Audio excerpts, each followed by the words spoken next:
para istri tidak wajib tahu jumlah pemasukan, penghasilan, gaji dari suami.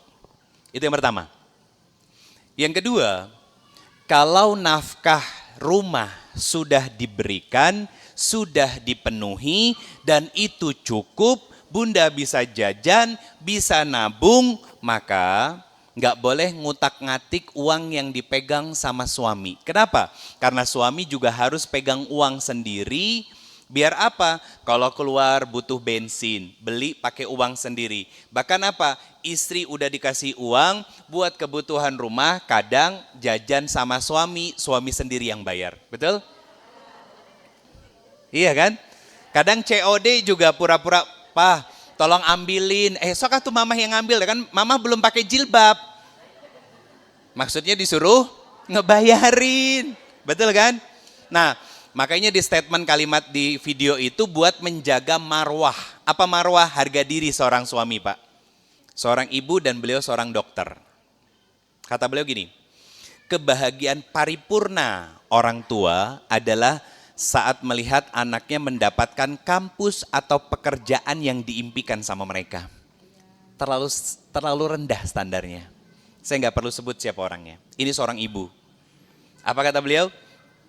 Kebahagiaan paripurna orang tua adalah melihat anaknya mendapatkan kampus atau pekerjaan yang diimpikan. Nah, saya membacakan statement kayak begini, nanti rame nih di TikTok nih. Itu Ustadz aja ngomongin orang ngebuka aib. Saya bukan ngomongin orangnya bunda, tapi statementnya yang saya pengen sampaikan kepada bunda-bunda semuanya, ini standarnya terlalu rendah, hatinya sempit. Kenapa? Karena bagi beliau kebahagiaan paripurna itu ketika seorang anak bisa bekerja di tempat impiannya dan seorang anak bisa masuk kampus impiannya. Itu terlalu rendah, seriusan. Kenapa? Karena itu hanya kesenangan bunda. Itu hanya kesenangan. Dan hati kita, apa yang akan terjadi kalau, nauzubillah min zalik, anaknya tiba-tiba nilai semesternya buruk. Sebagai orang tua, tetap bahagia dengan bahagia yang paripurna atau sedih? Berarti itu bukan kebahagiaan, itu hanya kesenangan. Sama orang lihat saya kemana-mana gandeng teteh, dikiranya sebagai suami yang bager, suami yang soleh, yang tahu siapa saya, beliau di rumah. Dausok gogorowo kan karena saya bunda, seriusan.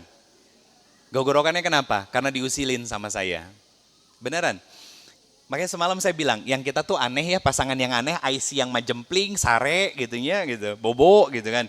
Ai malam gogorokan setengah 11, jam 11 gitu. Kenapa? Saya usilin. Beneran saya usilin bunda. Dan itu menghabiskan energi kami sebelum kita istirahat. Harapannya apa? Saya meninggal dulu. Yang kepikiran sama teteh apa? Ya Allah, padahal baru semalam saling bercanda, ternyata udah gak ada. Sama ketika teteh meninggal pun, itu yang akan jadi memori terbaik. Bukan beradu tonggong, HP-an. Ya Allah, saya teh nyesel gak minta maaf sama suami saya. Kenapa? HP-an. Sempit bunda.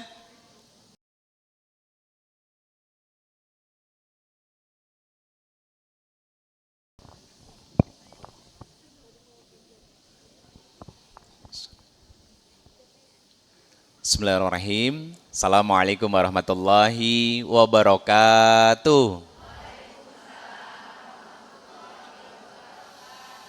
Amin ya rabbal alamin. Bismillahirrahmanirrahim. Subhanallah wa bihamdi, subhanallahil azim. Adada khalqihi wa ridha nafsihi wa zinata arsyihi wa midada kalimatihi. Asyhadu an la ilaha illallah wa asyhadu anna Muhammadar Rasulullah. Allahumma shalli wa sallim wa barik ala nabiyina Muhammadin sallallahu alaihi wasallam. Assalamualaikum ya Rasulullah sallallahu alaihi wasallam. Wa ala alihi wa ashabihi wa man tabi'ahum bi ihsan ila yaumiddin. Rabbi a'udzubika min hamazati syayatin wa a'udzubika rabbi ayahturun. Subhanaka la ilma lana illa ma 'allamtana innaka antal alimul hakim. Shadaqallahul azim. Wa sadaqa Rasulullah sallallahu alaihi wasallam. Alhamdulillah, puji syukur kehadirat Allah Subhanahu wa taala. Ini hari pertama ngaji lagi kita di Masjid Al Irsyad bareng sama bunda-bunda keluarga besar dari Majelis Taklim. Kota Baru Parahyangan. Bapak-bapak nyuhunkan di hampura abi. Mohon maaf lahiran batin, sok moyokan. Semoga, kenapa Bun? Sami-sami Bunda, maaf lahir batin. Pak, kan 1 Syawal udah lewat. Ai ibu, istri di rumah, selama 1 Syawal sampai hari ini udah bikin dosa lagi belum Pak? Nah para istri yang jawab, kan yang saya tanya bapak-bapak, ngaku ya. Bunda, jangankan Bunda, istri saya juga sama. Nah Ustadz curhat bukan, nah biasanya nih ada yang komen di TikTok tuh kan, Ustadz curhat colongan gitu. Enggak, justru malah begini, kita nggak bakalan dapat pahala dari sabar kalau nggak melihat kesalahan. Betul? Sama kayak Bunda, diuji sama suami dengan semua masalah dan dinamika yang terjadi, sebenarnya sederhana, buat ngelatih sabarnya kita di hadapan Allah. Tapi muncul pertanyaan, sampai kapan Ustadz? Sampai mati, selesai. Betulan Bunda? Hari Senin, Selasa, saya posting berturut-turut. Karena tadi pagi saya jadwal kajian online, live TikTok sama Ustadz Fatih Karim. Beliau lagi di Jepang, semoga beliau selalu sehat, afiat, diberkahi Allah. Saya nggak posting, belum posting hari ini. Mungkin nanti menjelang sore atau malam. Kemarin Senin Selasa Bunda, saya posting 3, biasanya posting 3. Kenapa? Untuk tata letak dari feed-nya rapi. Ada yang judulnya ujian untuk suami. Ujian seorang suami. Apa ujian seorang suami? Kalau karirnya lagi naik, rezekinya makin luas, biasanya cunihin. Betul? Betul kan? Bunda, pertanyaan saya sederhana. Ini nasihat buat siapa? Para suami. Coba lihat, yang komen siapa? Tah, leres. Yang komennya istri Pak. Itu viral sampai mungkin kalau nggak salah sekitar 140 ribuan. Saya posting di TikTok juga Bunda, itu lebih banyak lagi, 200 ribuan yang nontonnya. Dan sama, yang jadi komentator paling banyak adalah para istri. Hari pertama saya posting hari Senin, yang komentar banyaknya adalah para istri. Hari Selasa yang komentar siapa? Para suami. Akhirnya guntreng di situ Bunda. Beneran guntreng. Ada yang bilang begini, salah satu komentarnya. Kurang lebih ini istri yang komentar, kata beliau, kata istri ini, kata beliau sebagai seorang istri, suami itu bahaya, salah satunya kalau harus pegang uang karena bakal maksiat. Salah satunya, diserbu sama laki-laki. Ini adalah ciri istri yang punya standar kebahagiaan ala standar TikTok. Dan lain sebagainya Bunda. Akhirnya ribut, saya cuma nonton doang kan, ya ampun saya bilang itu ya. Udah pada mispersepsi, bahkan ada pertanyaan yang saya bacakan dan saya jawab. Ustadz, pertanyaannya gini, takutnya saya salah. Pertanyaannya, kata beliau itu, saya dikasih dari istri saya. Kata beliau, Ustadz, mana ya? Sebentar Bunda. Punten, sebentar.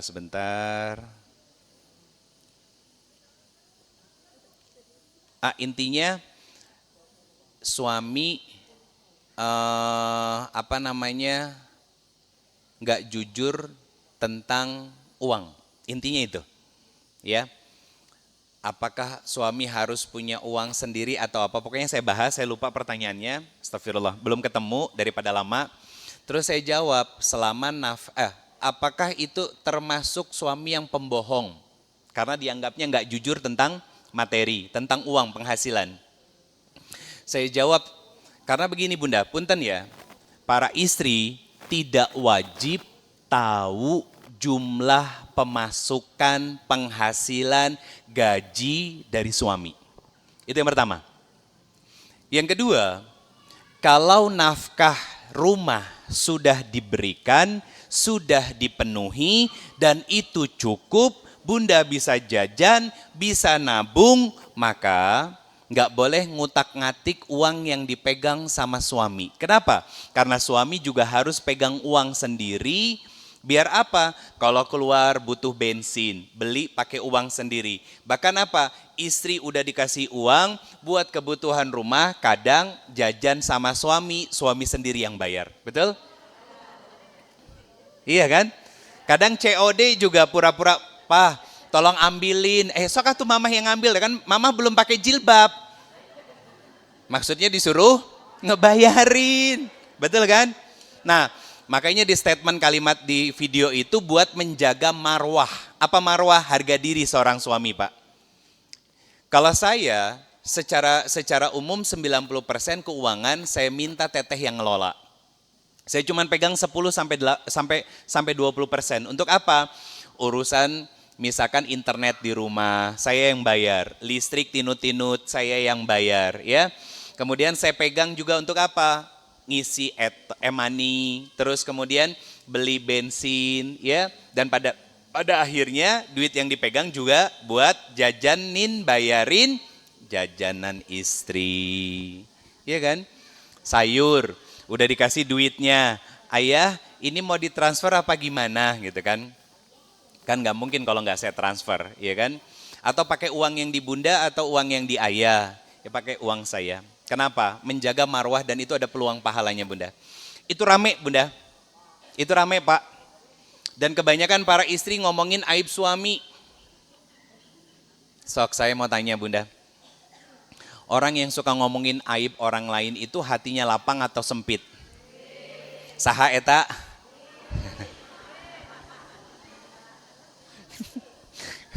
Ngaku kan?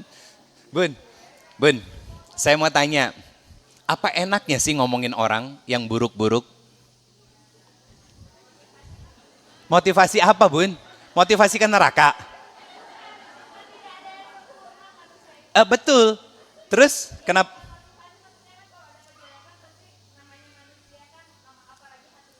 Oke, saya mau tanya, Ai teteh, bunda, kalau dijelek-jelekin sama orang mau nggak? Nah, ngejelek-jelekin orang? Itu bukan jawaban yang tepat. Sok, bunda mau nggak dijelek-jelekin sama orang? Mau nggak diomongin sama orang? Nggak mau. Itu kan logika sederhana, bunda. Cuman kita nggak adil. Orang kita jelek-jelekin, orang kita bahas keburukannya, tapi ketika keburukan kita dibahas sama orang, marah kitanya. Makanya saya pernah nanyakan di sini, sok tunjukin sama saya satu ayat saja yang Allah perintahkan untuk menjelek-jelekan orang lain. Gak akan pernah ada, bunda. Gak akan pernah ada. Nah, pertanyaan saya, siapa yang pertama kali menjelek-jelekan manusia, menjelek-jelekan makhluk Allah yang lain? Iblis. Sok, lihat statement iblis. Apa kata iblis? Kenapa saya harus sujud sama dia? Dia terbuat dari tanah, sedangkan saya terbuat dari api. Ngejelek-jelekin kan? Sama kan? Ngapain ngikutin dia? Ngapain temenan sama dia? Ya kan? Gak bagus, bunda. Berarti itu bukan sifat manusia, tapi sifat iblis. Kita nggak sadar, makanya hatinya sempit. Bunda tahu keran? Kalau dipencet ngocor tuh? Nggak ngocor. Kalaupun ngocor airnya kecil. Kalau dilepas yang kita pencet, yang kita tekan, yang kita remes, airnya jadi deras. Apa maksudnya? Hati yang sempit, sesak dadanya. Bahagianya jauh. Tapi kalau hatinya lapang, dilepas semua dendam, iri, dengki, hasadnya, yang terjadi apa? Bukan senang, tapi bahagia. Bunda, yang hadir di sini ada yang orang KBP? Ada? Ada yang orang KBP, orang dalam? Selain dari bunda-bunda majelis talim? Atau bunda-bunda majelis talim ini juga sudah cukup lama tinggal di KBP, bunda? Bunda, saya tadi pagi datang sudah lewat di depan jam 8. Teng. Beneran. Saya udah lewat. Saya bilang sama teteh, kan biasanya jajan dulu. Saya masuk ke dalam. Ngapain? Muter aja ngeliat-liat klaster. Ya sugan we, ada rezekinya. Ya. Masuk ke dalam sampai muter 2 kali, bunda. Parkir di sini jam setengah 9. Setengah 9 saya udah nyampe di sini. Udah parkir. Pas Bunda Erni datang, ya kan, nanya, Ustadz udah datang belum? Belum gitu kan. Begitu ngecek HP, saya moto beliau dari jauh. Karena tahu beliau turun dari mobil, saya kirim ke istri yang ngirim ke Bunda Erninya. Terciduk, kata-katanya kurang lebih gitu kan. Saya udah setengah 9 udah parkir di sini. Pertanyaan saya juga ngisi di beberapa klaster di dalam. Rumahnya gedung-gedung, gede-gede Bunda. Apalagi kayak salah satunya Larang Tapa, itu kan pinggir danau, rumahnya gede-gede semuanya. Terus kemudian yang lainnya. Pertanyaan saya, mereka bahagia? Belum tentu. Bunda main ke Sumaba, ya, di Sumarekon, mallnya gede, rumahnya juga gede-gede, ya kan? Paling murah aja udah MM-an, itu kamar 2. Sama, di sini juga sama, nggak jauh beda Bunda. Pertanyaan saya, apakah mereka yang tinggal dengan rumah besar seperti itu juga orangnya bahagia? Belum tentu. Belum tentu Bunda. Saya tadi pagi ngeliat di media sosial, ini statement yang bagi saya standarnya terlalu rendah. Apa nih Bunda? Dan ini seorang ibu dan beliau seorang dokter. Kata beliau gini, kebahagiaan paripurna orang tua adalah saat melihat anaknya mendapatkan kampus atau pekerjaan yang diimpikan sama mereka. Terlalu rendah standarnya. Saya nggak perlu sebut siapa orangnya. Ini seorang ibu. Apa kata beliau? Kebahagiaan paripurna orang tua adalah melihat anaknya mendapatkan kampus atau pekerjaan yang diimpikan. Nah, saya membacakan statement kayak begini, nanti rame nih di TikTok nih. Itu Ustadz aja ngomongin orang ngebuka aib. Saya bukan ngomongin orangnya Bunda, tapi statementnya yang saya pengen sampaikan kepada bunda-bunda semuanya, ini standarnya terlalu rendah, hatinya sempit. Kenapa? Karena bagi beliau kebahagiaan paripurna itu ketika seorang anak bisa bekerja di tempat impiannya dan seorang anak bisa masuk kampus impiannya. Itu terlalu rendah, seriusan. Kenapa? Karena itu hanya kesenangan Bunda. Itu hanya kesenangan. Dan hati kita, apa yang akan terjadi kalau, nauzubillah min zalik, anaknya tiba-tiba nilai semesternya buruk. Sebagai orang tua, tetap bahagia dengan bahagia yang paripurna atau sedih? Berarti itu bukan kebahagiaan, itu hanya kesenangan. Kemudian bekerja, katanya di tempat, di perusahaan yang diimpikan. Kalau tiba-tiba dikeluarkan, bermasalah dengan orang lain, atau disingkirkan sama timnya, kira-kira masih punya kebahagiaan paripurna? No. Karena itu semuanya statusnya kesenangan. Terlalu sempit hati kita Bunda, kalau mengukur kebahagiaan itu hanya dari sisi duniawi. Bunda, ada yang pakai HP warna biru navy atau orange di sini, yang belakangnya bobanya 3? Ada? Nggak usah ditunjukin, tapi ada ya. Oke. Pertanyaan saya, pakai casing? Pakai casing? Casingnya transparan? Biar kelihatan. Kalau punya handphone terbaru, lihat nanti, udah berlalu 2-3 tahun pasti casingnya ganti. Lebih gelap. Pertanyaannya sederhana, kenapa handphone bagus-bagus pakai casing? Karena takut lecet dan takut rusak. Karena benda ini kesenangan Bunda. Kalau udah lecet, bukan karena mahalnya. Bukan karena mahalnya, karena ini sifatnya kesenangan. Saya aja masih pakai iPhone 2 tahun ke belakang. Masih 2 tahun ke belakang, iPhone 16 Bunda. Makanya pakai casing, karena ini cuma kesenangan.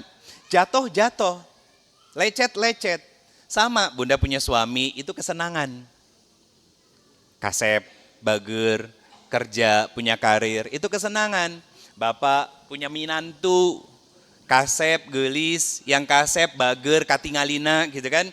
Pertanyaan saya, apakah yang bager itu udah pasti someah? Belum tentu, karena bager kan cuma kelihatan, betul kan?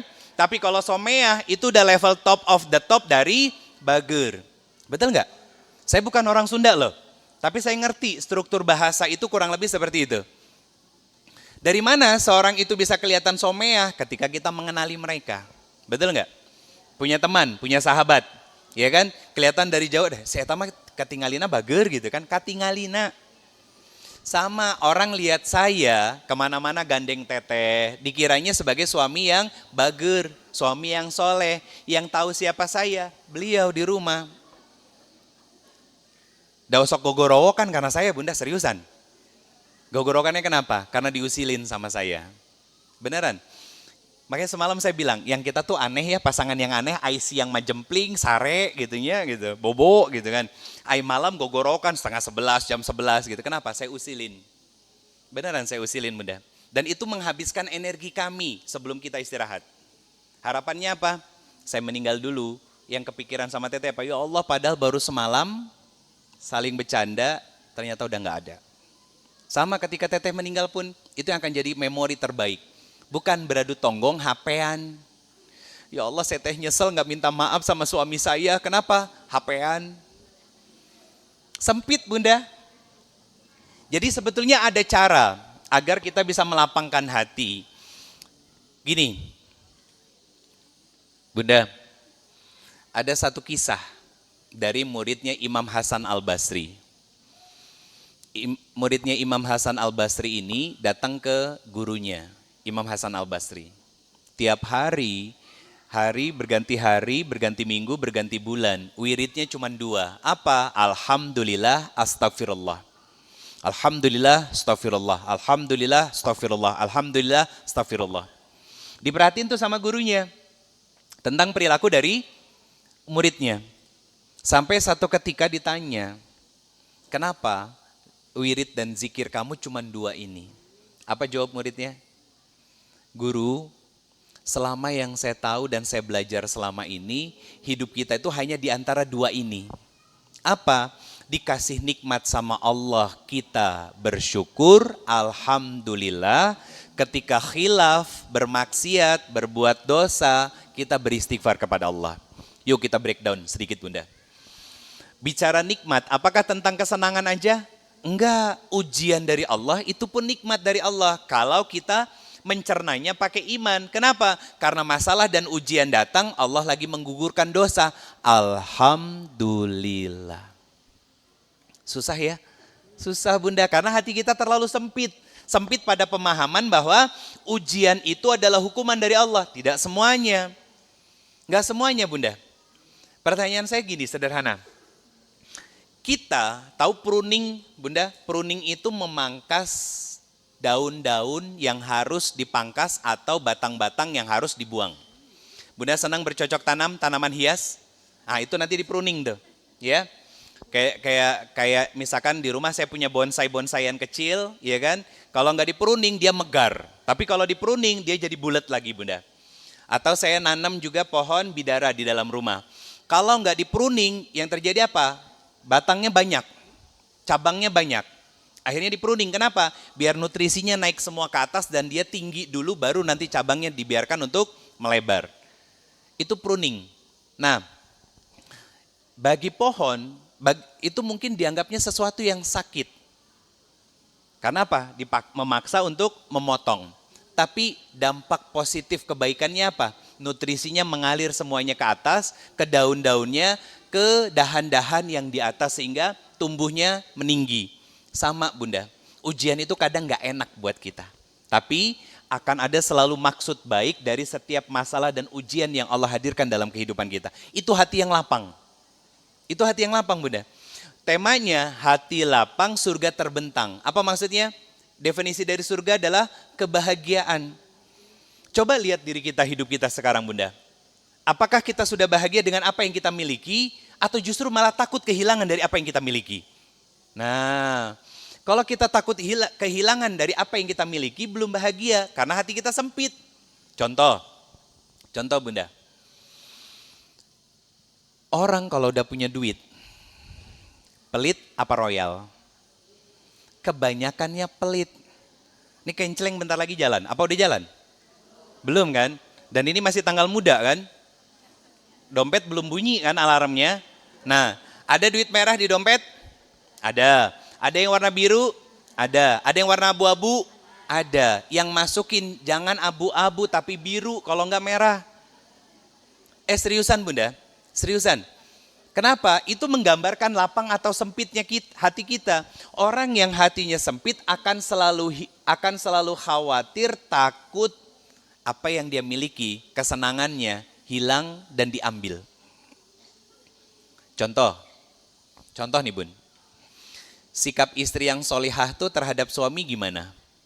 Di rumah dia menyenangkan, melayani, taat, hormat, patuh, membahagiakan suami. Suami berangkat ke kantor, ya. Apa yang dia lakukan? Dia berdoa kepada Allah dan menitipkan suaminya kepada Allah Subhanahu wa taala, bukan yang protektif. Setiap menit, setiap jam minta dikirimin foto atau di video call. Oke. Oh, gawenya. Pertanyaannya gini justru. Karena nanti akan ada pembelaan Bunda dari orang-orang yang biasa melakukan itu. Apa pembelaannya?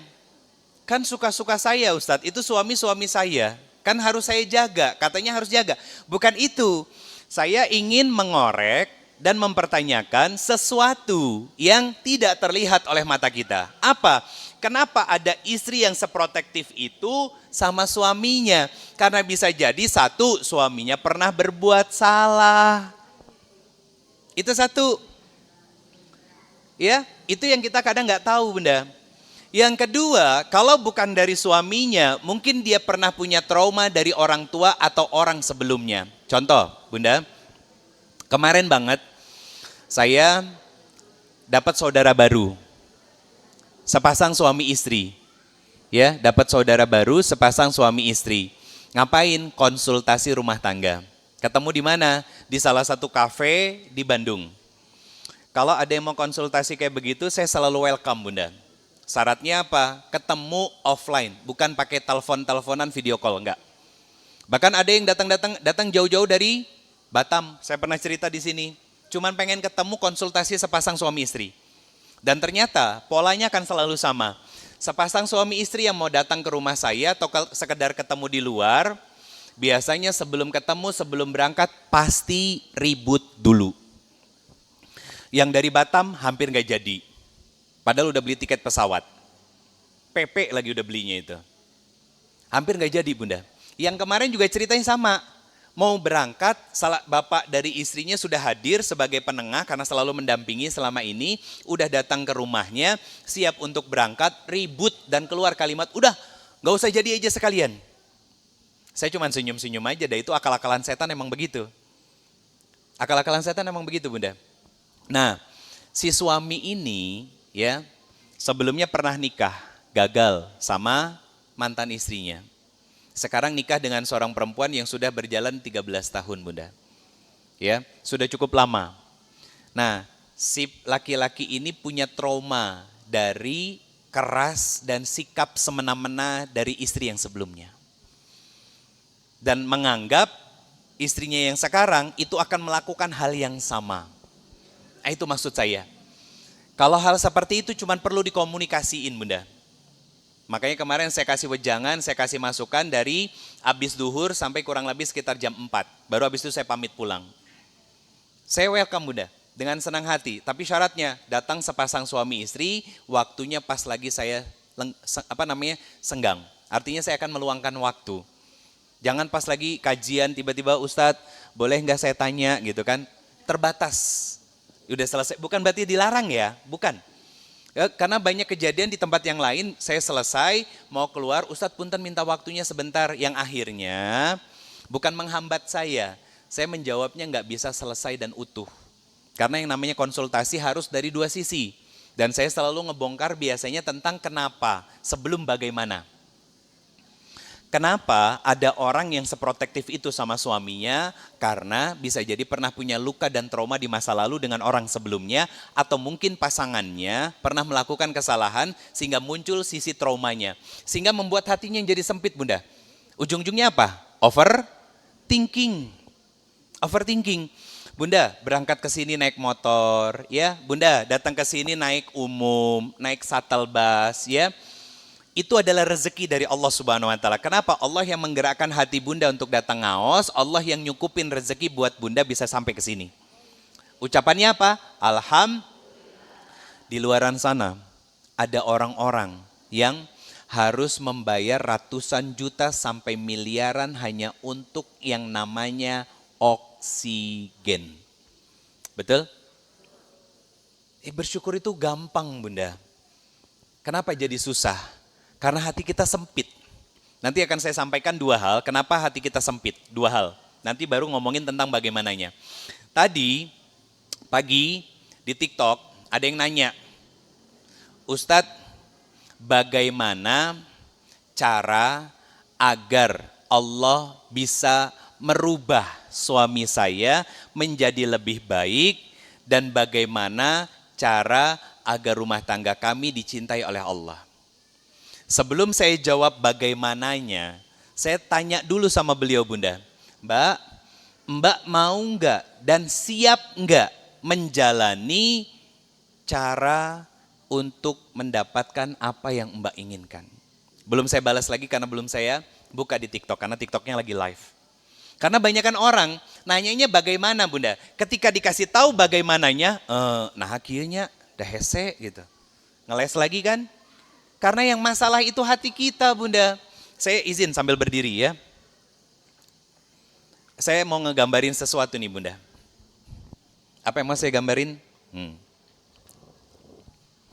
Ini manusia. Ya. Manusia punya hati. Oke. Hati ini terkoneksi sama pikiran. Pikiran manusia. Hati terkoneksi dengan pikiran manusia.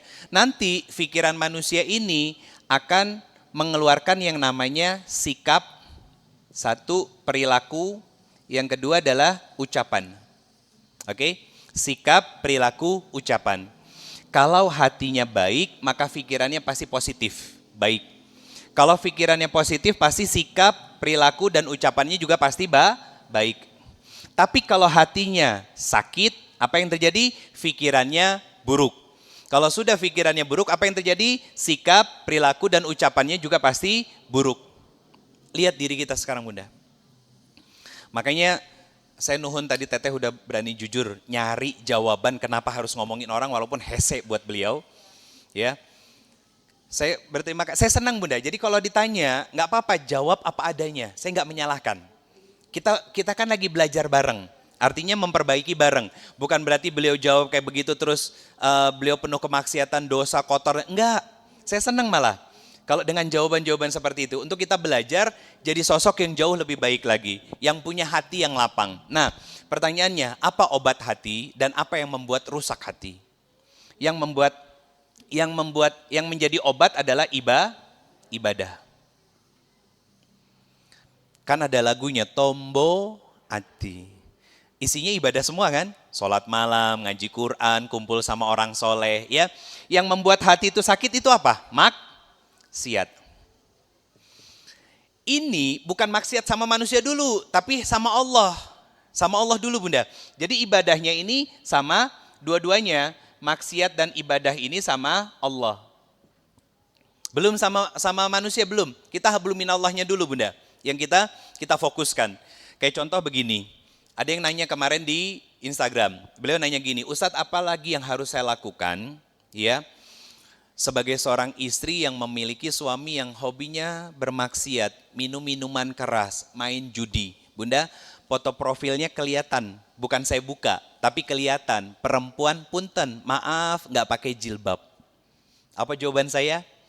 Mbak, jangan-jangan suami Mbak nggak mau dinasehatin sama Mbak, itu hukuman dalam tanda kutip dari Allah untuk Mbak juga sadar sebagai hamba, coba udah taat belum sama Allah? Apa jawaban beliau? Ustadz, saya sudah banyak melakukan ketaatan kepada Allah, tapi lupa untuk menutup auratnya.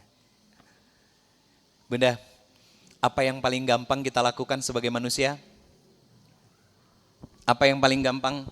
sebagai manusia untuk kita lakukan? Hah? Nyalahin. Dan apa yang paling susah untuk kita lakukan? Introspeksi.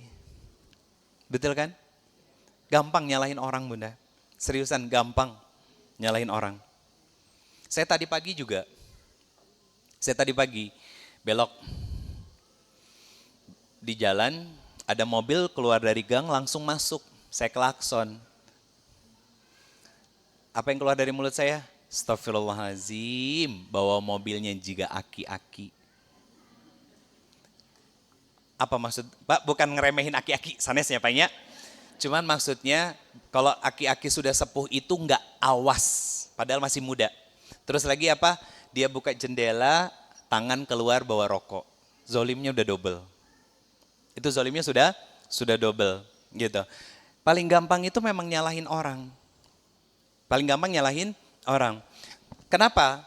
Tadi saya sampai keluar kalimat bawa mobilnya jika aki-aki karena nggak awas, karena dia nggak hati-hati, Bunda. Bukan karena saya marah, bukan.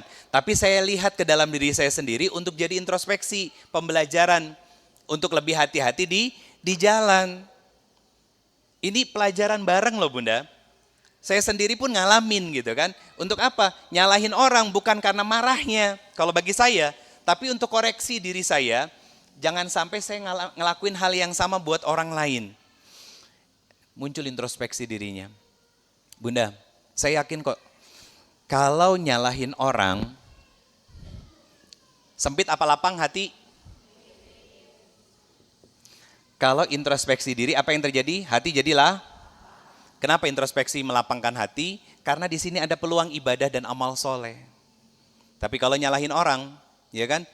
Apa yang terjadi? Hati makin sempit karena maksiat sama Allah Subhanahu wa taala. Akhirnya apa? Hatinya kotor, ya kan? Apa yang terjadi? Pikirannya juga jadi buruk. Apa yang kemudian terjadi? Sikap dan perbuatannya terus-terusan buruk dan gak ada perubahan sama sekali. Kalau di jalan, saya sering mobil, lajur kanan. Ada tiba-tiba dari kiri, mau motong, padahal jalannya sempit. Apa yang saya lakuin? Saya klakson panjang. Kenapa? Kan jalannya sempit, kebayang kalau mobil masuk ke situ kan Bunda, apa yang terjadi? Celaka. Pakai klakson. Makanya saya pasang dashcam di mobil itu untuk apa Bunda? Untuk keselamatan bersama. Walaupun bukan untuk yang gimana-gimana, saya klakson. Kenapa saya klakson? Kan kalau orang Bandung jarang klakson-klakson Bunda. Mau macetnya macet gitu kan. Biasanya kalau ada yang klakson, apa yang dilihat? Plat nomor nak, dasarnya orang Bandung gitu.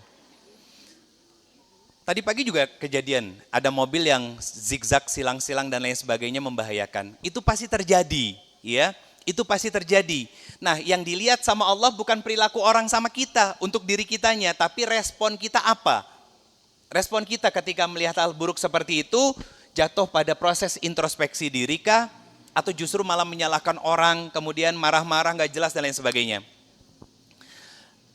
3 hari yang lalu kan hujan terus Bunda, ya. Kalau nggak salah di Jakarta juga hujan, atau saya nggak tahu ini videonya di mana. Ada pengendara mobil Fortuner, ya. Jalanannya lagi banjir, kalau nggak salah tuh sebetis. Mobil Fortuner kan tinggi, diminta sama pengendara motor dan orang yang ada di pinggir jalan, Pak Ogah lah ya, gitu, untuk pelan-pelan. Si pengendara Fortuner ini keneh-keneh ngebut, ada air, gelombang air kan yang mengganggu warung dan lain sebagainya. Tapi apa yang terjadi? Yang dilakukan sama supir itu turun, ngeluarin alat pukul, mau mukul, dia marah. Padahal jelas dia salah. Tuh nyalahin orang. Bahkan gak sedikit ada orang yang ngomong begini, namanya juga jalan umum, justru malah karena jalan umum harusnya punya adab. Itu Bunda. Bunda yang pakai motor KD selalu awas dan hati-hati dengan lampu sen. Nah, sorry, saya berulang kali loh ngebahas ini, ya. Harus awas dan waspada sama lampu sen, baik itu motor ataupun mobil. Kenapa? Nyalahin orang lebih gampang Bunda daripada introspeksi diri. Sempit hati kita. Akhirnya apa? Pikirannya pasti buruk dan negatif. Dan menganggap akhirnya apa? Segala hal yang terjadi yang gak enak buat kita, itu nyalahinnya Allah dan nyalahin orang. Pertanyaannya gini, kenapa ada orang-orang yang punya hati sempit? Pertama, karena bodoh ilmu agama. Tapi dah Ustadz, sekarang banyak pelaku maksiat yang mereka lulusan pesantren, bahkan punten ya, seorang ustadz, seorang ustazah gitu kan, atau bahkan guru ngaji, terus ngerti Quran dan lain sebagainya. Kenapa saya katakan pakai kata bodoh? Bunda, orang yang bodoh itu bukan berarti nggak tahu, dia tahu tapi nggak dilakuin untuk diri dia sendiri. Beda halnya sama kalimat yang, maaf saya nyebut kata ini, dungu. Itu lebih parah lagi. Makanya Bunda, di dalam Al-Quran punten ya, saya nggak terbiasa pakai kata-kata kasar, tapi saya masukin kata-kata itu untuk nyepet diri saya dan ngingetin kita semuanya. Kenapa? Karena banyak dari kita yang udah ngaji kemana-mana, tapi hatinya tetap sempit dan berpenyakit. Dan itu dikuatkan sama Allah, fi qulubihim marad, hati mereka berpenyakit, nggak sembuh-sembuh, padahal ibadah tiap hari dikerjain. Padahal seminggu 3 kali jadi pasukan bringka itu bringka dia. Tapi kene-kene hatinya sakit, berarti kan Bunda, apa yang terjadi? Ibadahnya tidak menjadi obat. Sama kayak Bunda, datang ke dokter, dikasih tahu sama dokter, ibu punya darah tinggi. Apa larangan pantangan darah tinggi apa? Gak boleh makan asin-asin, micin-micinan, gak boleh makan daging-dagingan, ya betul. Begitu sampai di rumah, obat dimakan, pantangannya dikerjain. Apa yang terjadi? Sakitnya sembuh atau makin parah? Makin parah. Itu kita. Kebanyakan seperti itu. Sholat, puasa Ramadan puasa, coba lihat puasa Ramadan keneh-keneh ngomongin orang. Sholat ya sholat, ngaji kemana-mana, masih suka julid sama orang. Masih susah taat sama suami, masih zolim sama orang lain. Hatinya makin sakit dan berpenyakit Bunda. Sempit akhirnya, dibikin sempit sama Allah. Akhirnya apa yang terjadi? Susah untuk memaknai arti kata syukur. Apa arti syukur? Bukan terima kasih. Apa arti syukur? Udah pernah saya bahas loh di sini. Syaratnya dilarang googling. Yang paling tepat saya kasih hadiah, sok. Yuk.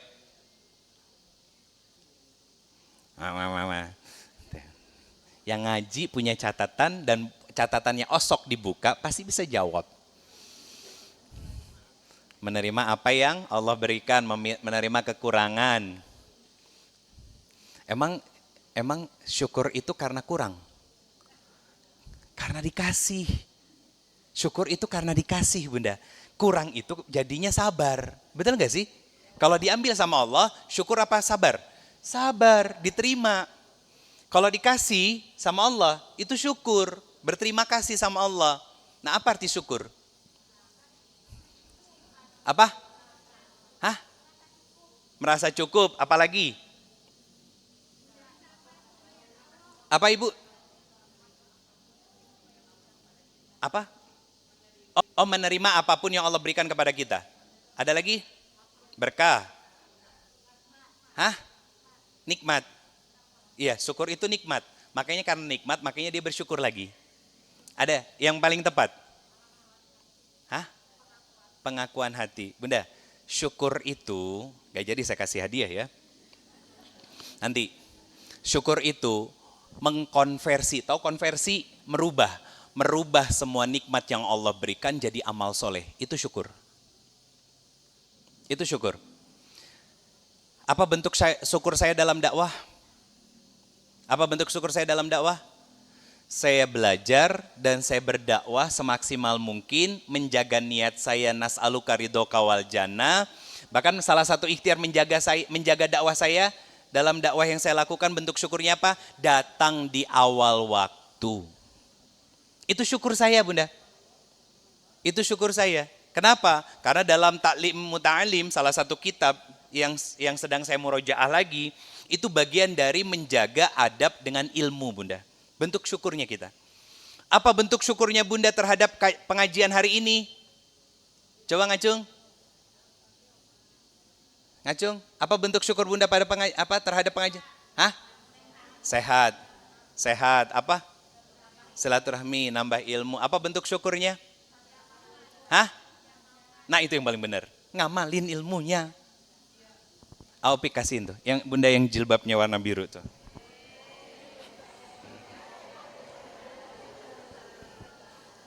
Ngamalin, itu bentuk syukurnya. Susah kan? Karena syukur itu susah, makanya Bunda nggak bisa sabar. Nggak bisa sabar.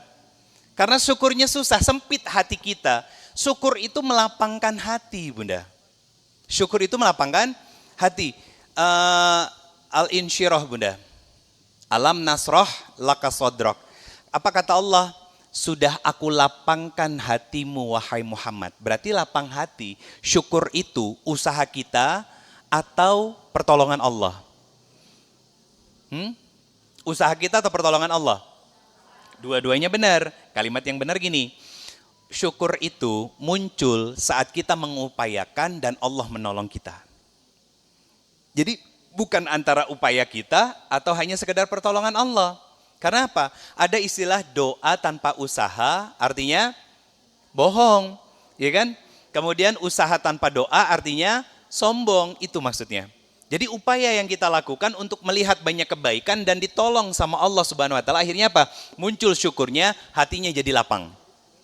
Kalau hati sudah lapang, Bunda, berapapun yang dikasih, apapun yang didapat, pasti akan dijaga sebaik mungkin. Bunda kemana-mana masih pakai motor. Ya, mungkin ada yang masih pakai motor atau masih pakai umum, tapi dinikmati. Ada yang paling jauh dari mana di sini? Waktu itu ada yang pernah dari Cicalengka, para cengkek gitu. Masih datang? Hah? Waktu itu ada yang jamaah dari Cicalengka atau cengkek, Bunda. Yang paling jauh dari mana? Mana, Bunda? Hah? Di mana, Bun? Gak kedengeran, maaf. Bantu jawab, dari mana Bunda yang barusan? Jatinangor. Oh, dari Jatinangor. Ada yang Ujung Berung? Ada. Bunda dari Jatinangor naik apa tadi, Bun? Bawa mobil? Bawa mobil sama nyetir sendiri?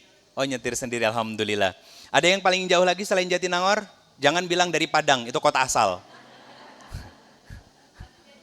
Batu Jajar. Batu Jajar itu Pangauban di sini ya, Bunda ya. Ke bawah ya. Ke bawah sedikit. Ada lagi yang jauh? Hah? Banjaran. Bunda dari Banjaran.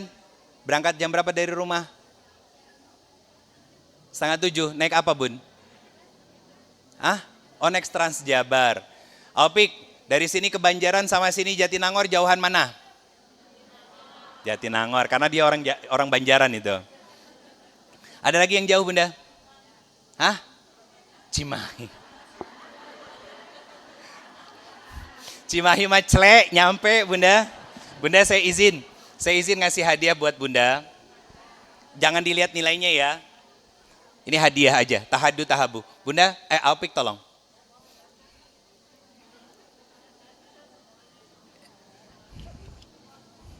Masih ada beberapa kok, Bun. Punten, itu yang pakai kacamata jilbab hitam. Samping yang abu-abu. Bunda saya lanjut. Kenapa? Ini bukan sosokan banyak duit, Bunda. Bukan. Kata Nabi SAW, tahaddu, tahabbu. Kalau banyak duit berbagi itu biasa. Tapi kalau cuman duitnya pas-pasan tuh Bunda cuman. Itu bagi saya senang. Bagi saya senang. Kenapa? Karena apapun yang kita keluarin di jalan Allah, nanti dia bakal manggil teman-temannya yang lebih banyak. Bukan cuma amin. Apa syukur duduk kita ngaji ini? Amalin, diamalin, dipraktekin. Tadi kencling udah lewat kan, jangan pura-pura nggak ngelihat. Saya tahu kok, gitu. Warnanya Tosca tadi kan kenclingnya kan, iya. Jangan pura-pura nggak tahu. Jadi Bunda, yang membuat hati kita sempit dan semua hidup kita terasa sulit, itu karena bodohnya ilmu agama. Bukan karena sedikitnya ilmu yang kita hafal atau kita pelajari, bukan. Tapi sedikitnya ilmu yang kita amalkan menjadi ibadah antara kita dengan Allah. Sehingga apa? Nggak bisa menjadi obat dari hati kita yang sakit. Bunda, kenapa hati kita terluka? dari orang lain. Apa yang membuat hati kita terluka? Satu, ekspektasi, betul kan? Kedua, apa yang kita minta nggak sesuai dengan harapan, ya kan? Kemudian apa? Dikhianati orang, dilukai orang, disakiti orang, terluka hati kita, capek bunda. Makanya apa yang harus kita lakukan ketika kita terluka dan sakit hati menghadapi ujian? Bukan sabar bunda, namanya diam. Kalau bahasa anak kekiniannya disebut dikasih jeda, dikasih waktu. Buat apa? Air yang panas, biasanya dimatiin dulu kan kompornya, sebelum airnya itu dimasukin ke dalam termos atau kita pakai untuk masak sesuatu. Betul kan? Itu namanya jeda. Jadi nggak langsung reaktif bunda, marah, caci maki orang, ya bukan. Allah cuma minta kita, makanya lewat lisan Rasulullah apa? Kalau marah disuruh apa? Duduk. Itu jeda. Kalau marahnya berdiri disuruh duduk. Kalau marah dalam kondisi duduk masih marah, apa yang diminta sama Nabi? Rebahan. Betul kan? Kalau rebahan masih jengkel, masih kehel, masih marah, masih sebel, apa yang diminta sama Nabi? Berwudu. Sok. Saya yakin bunda-bunda pada tahu semua itu. Pertanyaan saya, diamalin? Tuh. Bener kan? Kan saya bilang apa? Apa bentuk syukur kita pada pengajian, pada ilmu yang kita miliki? Amalkan. Amalin bunda. Makanya kalau ada yang pernah bilang sama saya begini, ini jadi masukan buat saya. Beberapa kali datang ke kajian saya, kenapa pembahasan Ustadz di beberapa poin itu sama. Ya. Pembahasannya sama, bunda. Ayat Al-Quran nggak banyak, 6.236 ayat. Masalah apapun solusinya selalu sama. Bunda, baju warnanya beda-beda, modelnya beda-beda, bahannya beda-beda.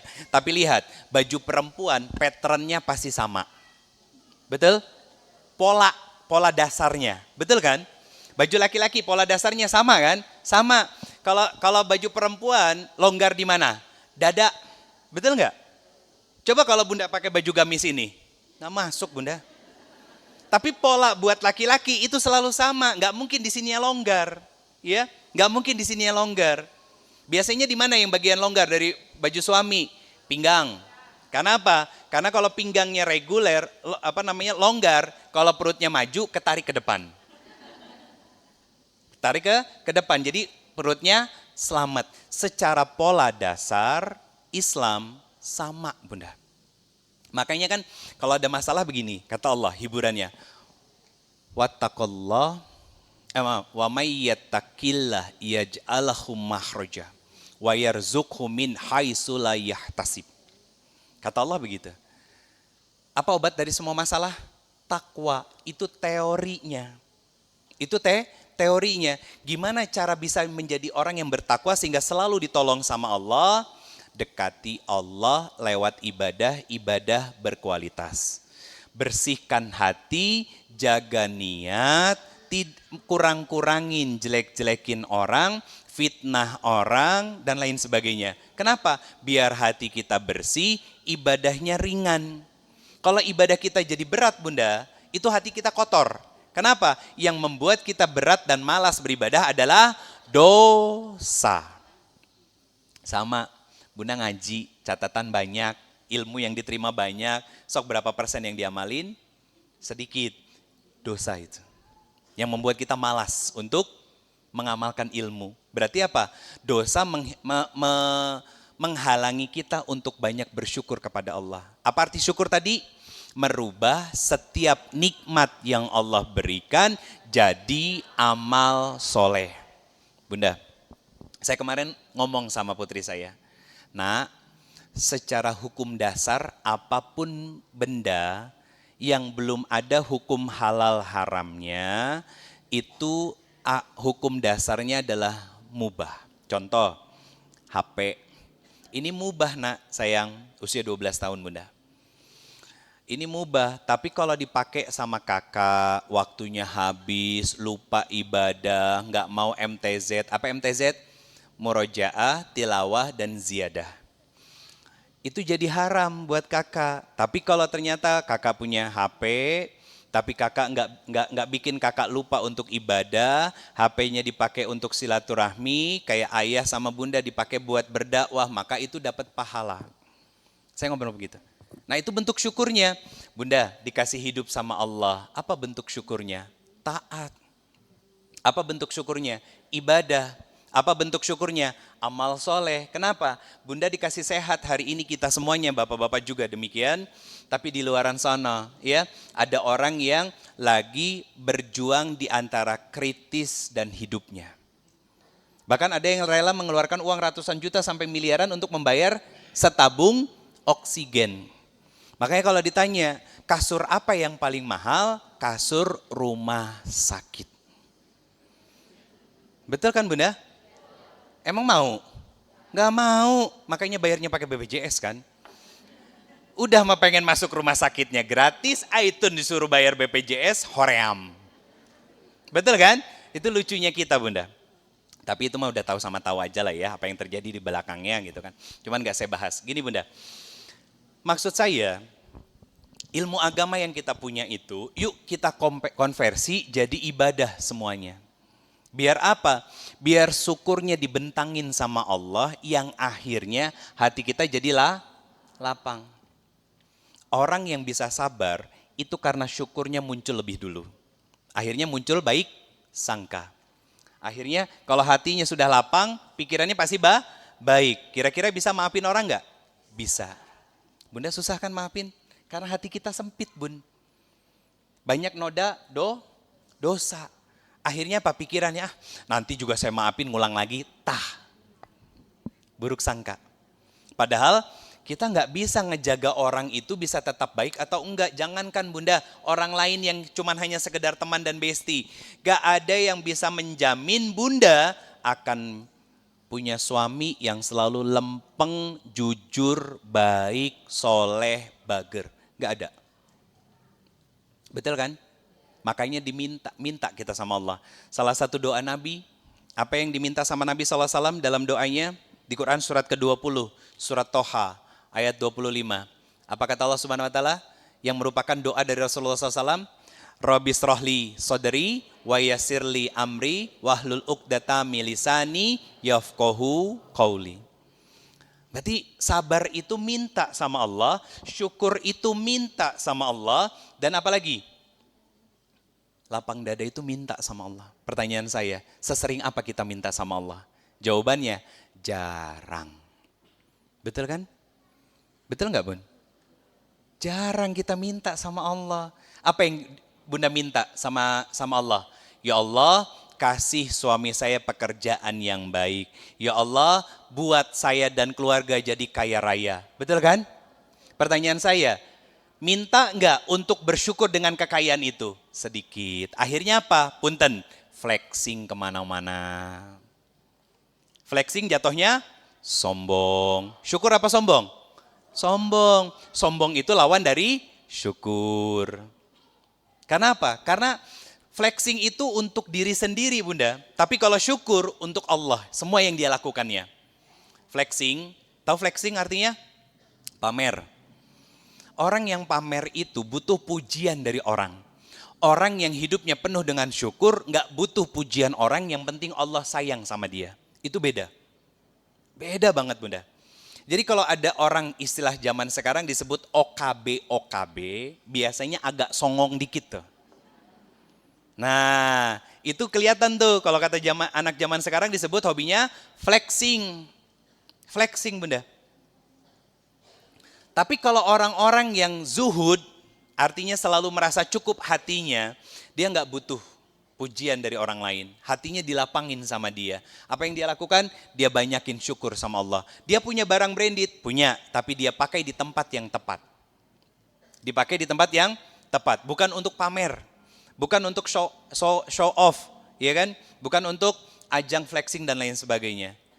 Rata-rata, saya ngisi gini. Saya cerita ya, ngisi di circle teman-teman selebritis. Waktu itu sama pasangannya. Kebetulan ada beberapa, ini saya ceritakan tentang kebaikan. ya, insya Allah jadi pahala dan amal soleh buat mereka.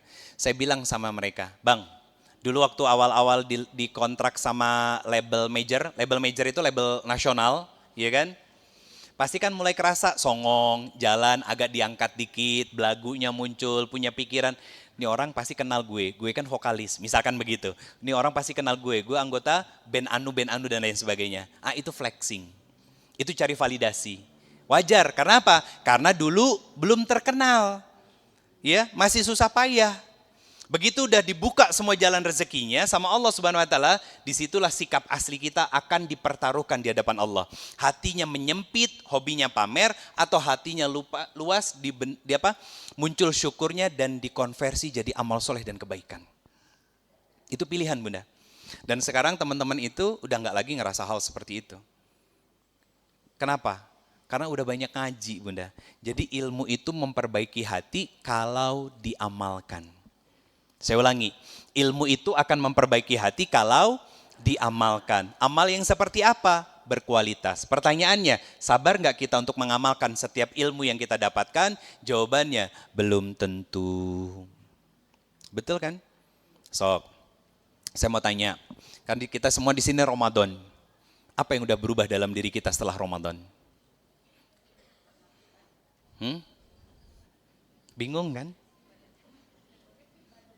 Berarti kan sama keneh sama tahun lalu kan?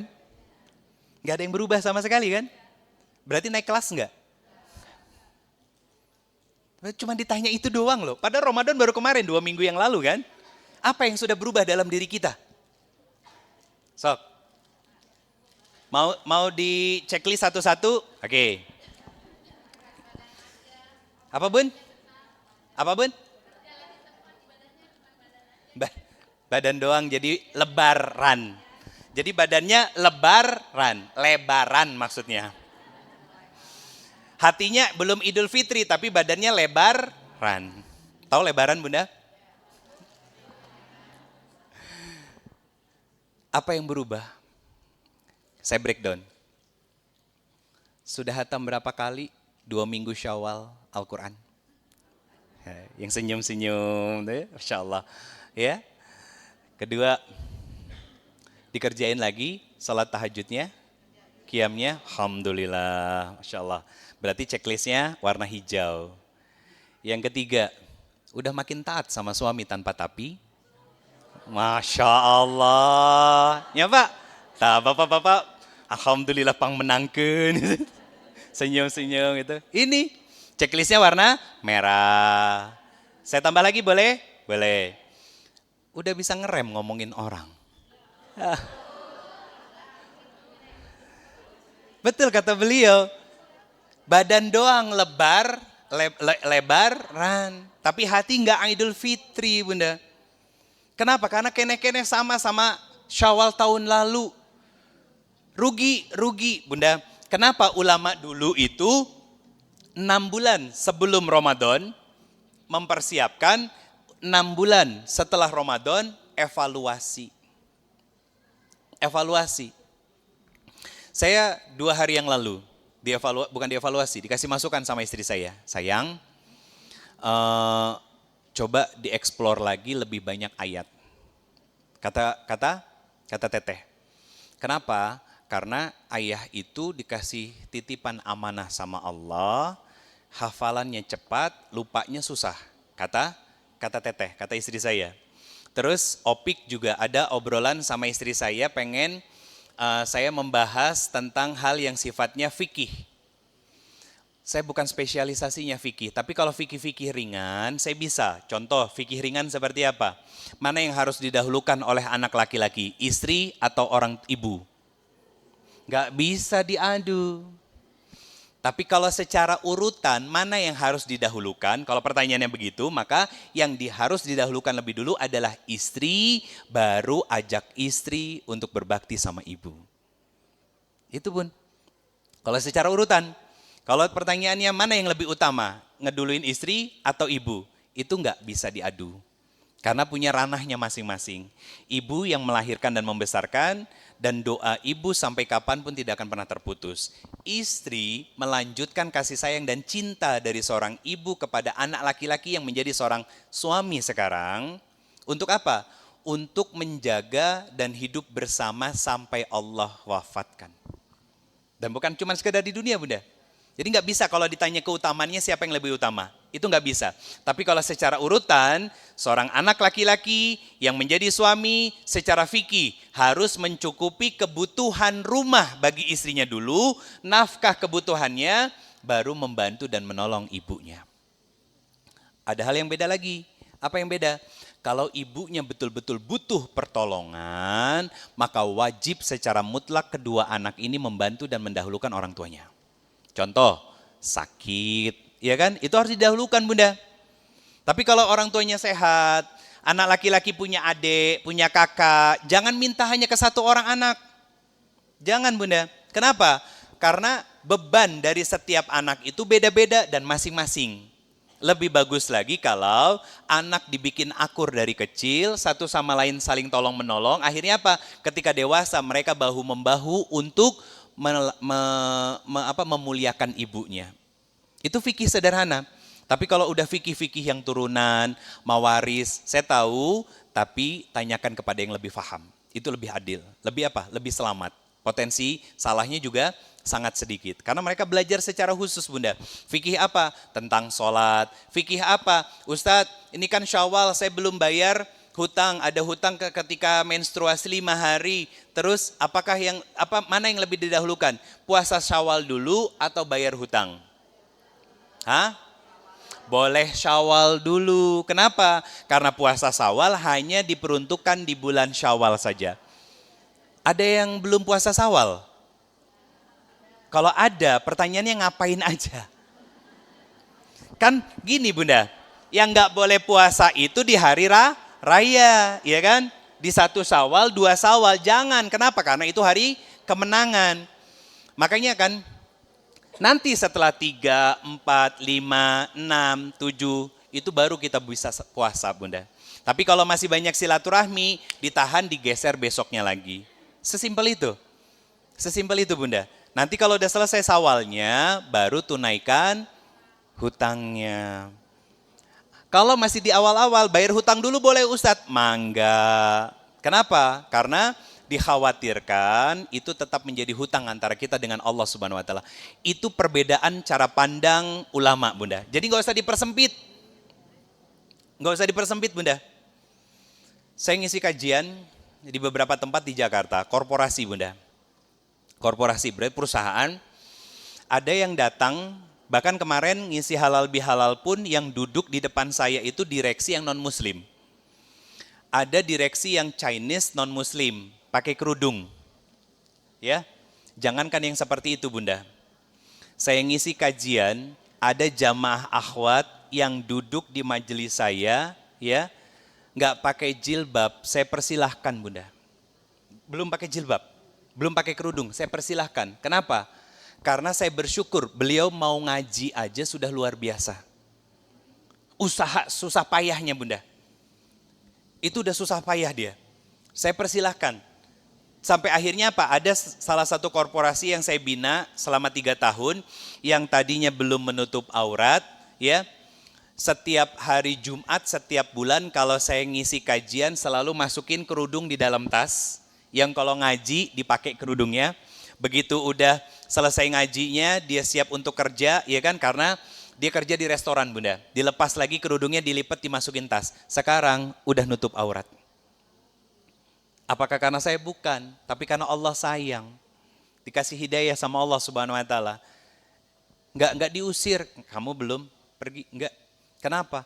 Karena kelapangan hati seorang guru itu akan menjadi cahaya bagi orang yang belajar sama beliau. Kalau kitanya saklek, ya kan, harus begini, harus begitu, kecuali yang haram beneran haram, yang halal tetaplah halal, ya, nggak boleh dicampur, Bunda. Contoh, apa bentuk syukur dari rezeki yang diberikan Allah kepada kita berupa uang, berupa pekerjaan? Jangan curang. Apa bentuk curangnya? Bunda, saya yakin kita semua pasti pengen punya kendaraan. Tapi yang Allah minta dari setiap rizki yang dititipkan, bentuk syukurnya apa? Jangan maksiat dan melanggar syariat. Jangan nyolong, jangan korupsi, cuman buat beli kendaraan. Buat kelihatan gaya punya rumah yang hebat. Jangan. Kenapa Bunda? Itu bukan bentuk syukur, tapi mengundang bala. Mengundang hukuman dari Allah Subhanahu wa taala. Kenapa saya katakan orang-orang yang punya rumah besar tidak menjamin kehidupannya bahagia karena kita nggak tahu sumber rezekinya dari mana. Ya. Mungkin ada yang punya aset rumah di mana-mana, ya, tanah di mana-mana, keurus. Enggak, ada hisapnya, pasti. Makanya orang kaya, Bunda jangan jadiin cita-cita, nak kamu harus jadi orang kaya. Jangan dijadiin cita-cita utama anak. Kalau saya bilang sama putri saya apa? Sayang, kakak mau jadi apapun silahkan, tapi jangan pernah hilangkan dan jangan pernah tinggalkan hafalan Qur'annya. Oh, kaget saya. Gak apa-apa. Beliau lagi nelfon keluarganya. Sifatnya urgent Bunda, ya. Gak apa-apa. Udah lihat sini. Shh. Jadi apa yang membuat hati kita sempit? Bodoh ilmu agama. Bukan gak punya ilmu agama, tapi gak mengamalkan ilmu yang dia punya. Yang kedua, apa yang membuat hati kita sempit? Karena kita sering terlukai, tersakiti, dikhianati, dicaci maki orang, dibohongi, dan lain sebagainya Bunda. Akhirnya apa? Sudahlah ilmu agamanya tidak membuat dia dekat dengan Allah lewat ibadah, ditambah berbagai macam luka dan kecewa yang terjadi dalam hidupnya, membuat dia lupa diri. Bunda, apa sifat paling menonjol dari seorang narsistik? Dan rata-rata pemimpin itu pasti narsistik. Enggak semuanya, tapi rata-rata. Bahkan rata-rata para suami pun narsistik. Enggak semuanya, tapi banyakannya begitu. Enggak semuanya, kecuali yang belajar ilmu agama dan ilmunya diamalkan sehingga membuat dia dekat dengan Allah. Akhirnya apa yang muncul? Sifat baiknya, senangnya introspeksi dan koreksi diri. Senangnya introspeksi dan koreksi diri. Apa yang membuat seseorang itu, apa sifat yang paling menonjol dari seorang yang narsis? Manipulatif. Manipulatif. Tahu manipulatif Bunda? Ngarang cerita. Dia yang salah nyalahin orang. Tuh simpelnya gitu. Playing victim. Jadi seolah-olah dia korban padahal dia pelaku untuk meyakinkan orang-orang di sekitarnya bahwa apa yang dia lakukan baik. Contoh, Pak, kalau saya tanya, sudah mendidik anak-anak dengan cara yang baik? Klaim para orang tua pasti bilang sudah. Pertanyaannya, apakah pendidikan yang diberikan para orang tua kepada anak benar menurut standar Allah? Belum tentu. Itu maksud saya. Lantas ketika ada anak yang bermasalah, apakah orang tua mau disalahin? Tidak. Apalagi kalau bermasalahnya di sekolah, rata-rata orang tua akan menyalahkan sekolah. Itu narsis. Jadi benih-benih itu sudah ada pada banyak manusia sebetulnya. Kenapa? Karena itu sifat manusiawi, karena dia pernah terluka, pernah kecewa, akhirnya apa? Muncul self-defense. Artinya dia punya tembok untuk nggak mau terluka dan sakit hati lagi, akhirnya muncul pembenaran, bukan kebenaran. Pembenaran. Ibu kan begitu, lagi kehul sama suami, marahnya sama anak. Padahal hal sepele yang dilakuin sama anak, tapi seolah-olah itu menjadi kesalahan yang besar. Ya, kesalahan yang besar, marahnya sampai meledak. Padahal yang jadi masalah cuma hal sepele. Kenapa? Karena ibu tersakiti sama suami, sikapnya jadi begitu sama anak karena nggak mau tersakiti lagi sama anak. Itu naluriah yang sebetulnya harus dikontrol Bunda. Hawa nafsu jatuhnya. Jadi harus kita manage. Contoh lagi, kenapa introspeksi diri itu paling susah? Karena melihat ke dalam diri kita sendiri itu nggak gampang. Kapan waktu paling nyaman untuk kita bisa melihat ke dalam diri kita? Muhasabah. Kapan muhasabah yang paling enak? Abis sholat. Itu semuanya ada tuntunannya Bunda. Ada tuntunannya. Kapan kita bisa melihat ke dalam diri kita untuk introspeksi diri? Muhasabah. Kapan waktu muhasabah terbaik? Setelah sholat. Kenapa dikerjakan setelah sholat? Karena hati cenderung lebih tenang, lebih damai. Betul kan? Habis sholat kan hati tenang. Kalau hati tenang bisa nggak ngeliat ke dalam diri kita sendiri untuk introspeksi diri? Bisa banget Bunda, sangat bisa. Tujuannya untuk apa? Memperbaiki apa yang salah. Nah, nanti ketika kita introspeksi diri, pasti ada bisikan dari setan. Ciri terbisiki oleh setan ketika introspeksi diri, pakai kata tapi. Itu akal-akalannya setan. Ya, aku salah, aku minta maaf. Tapi kan papa juga nyebelin. Iya, itu pakai tapi. Iya Ustadz, saya udah berusaha sabar. Selama ini saya sudah sabar, tapi saya juga sabarnya ada batasnya. Itu akal-akalan setan. Karena kalau betul Bunda, introspeksi diri tanpa tapi. Beneran, tanpa tapi. Contoh, tadi pagi, ada ritual yang hampir setiap hari saya lakukan dan itu semoga berpeluang pahala. Apa? Yang matiin lampu belakang, depan, luar, itu saya. Jam 7 habis kajian online, saya ngelihat lampu masih hidup. Ya, terus saya matiin. Teteh di dalam kamar lagi siap-siap Bunda. Saya buka kamar, sayang, makasih ya, udah ngasih kesempatan ayah untuk dapat pahala pagi ini. Langsung saya giniin. Dia cuma senyum-senyum doang. Simple Bunda. Kenapa? Bisa nggak saya nyalahin beliau? Kamu tuh gimana sih jadi istri? Tahu suami lagi kajian online, bukan lampunya dimatiin bla bla dan sebagainya. Bisa. Tapi rumusannya begini Pak, sesalah-salahnya istri, salahnya suami. Ya, tapi kalau seorang suami salah, bukan kewajiban istri untuk mendidik suami. Leres Pak? Boleh diterima, boleh enggak. Kenapa? Karena yang berkewajiban mendidik istri adalah suami. Tapi istri tidak berkewajiban mendidik suami. Kenapa? Ar-rijalu qawwamuna 'alan nisa. Apa yang jadi kewajiban seorang istri? Mendoakan suami dan istri jadi solehah di dalam rumah. Nah kadang suami nggak terima tuh begitu tuh Pak. Padahal dalilnya jelas. Udah ada dalilnya masih disangkal. Dan yang nyangkalnya itu muslim, pertanyaan saya. Yang nyangkal muslim itu muslim asli atau KTP? Atau pertanyaannya gini, ngaji apa selama ini? Karena yang berkewajiban mendidik itu adalah suami kepada istri. Istri bukan nasehatin, bahasa yang lebih tepat apa? Mengingatkan sambil terus mendoakan kebaikan buat suaminya.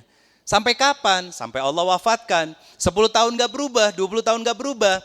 Gak ada yang sia-sia. Mungkin suaminya gak dirubah jadi lebih baik, tapi semua jerih payahnya dibalas pahala sama Allah. Makanya Bunda, di banyak komentar yang istri yang mengeluhkan tentang suaminya, saya jawab, Mbak, coba introspeksi diri. Coba lihat hubungan Mbak sama Allah. Bunda, kita keluarga sama, sebentar, saya hapus dulu sedikit. Kita keluarga Bunda, sama, harus pakai tisu basah. Di baliknya udah ada isinya. Ini segitiga. Di atas ini Allah, ini suami, ini istri. Naik ke atas, ibadah yang dikerjakan. Naik ke atas, ibadah yang dilakukan.